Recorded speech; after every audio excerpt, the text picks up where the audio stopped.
Во моментов нема услови за одржување на трета меѓувладина комисија меѓу Македонија и Бугарија, изјави шефот на македонската дипломатија Тимчо Муцунски, откако Комитетот за надворешни работи на Европскиот парламент вчера изгласа во нацрт извештајот за Македонија на известувачот Томас Вајц да влезе и амандманот на бугарските европратеници со барање за одржување на трет состанок меѓу владите на Македонија и на Бугарија во насока на имплементација на договорот за добрососедство и протоколот. Во овој момент сметам дека нема услови за такво нешто, бидејќи сметам дека во овој момент треба да бидеме посветени на градење на доверба за многу други значајни прашања, а кои што се од стратешка природа. Но ако простор за трета меѓувладина комисија нема, како што вели Муцунски, поради прекршување од страна на Софија на неколку члена од договорот, тој е на став дека средби за градење на доверба меѓу двете страни треба да има, иако средба на високо ниво меѓу двете земји, како што информираше, засега не е договорена. Шефот на дипломатијата не сакаше да ја коментира изјавата на претседателот на Европскиот совет Антонио Кошта,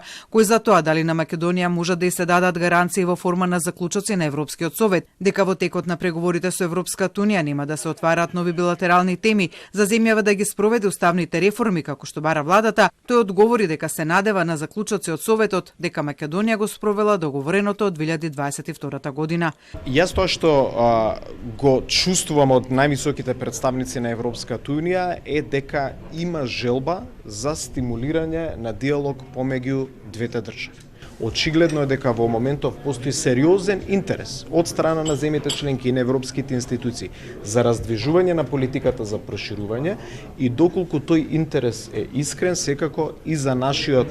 спор ќе се најде соодветно европско решение. Муцунски денеска го повтори ставот на владата дека во овој момент услови за уставни измени нема и оти за да се случат, ќе мора да има институционални гаранции и Бугарија да ги исполни своите обврски согласно Европската конвенција за човекови права.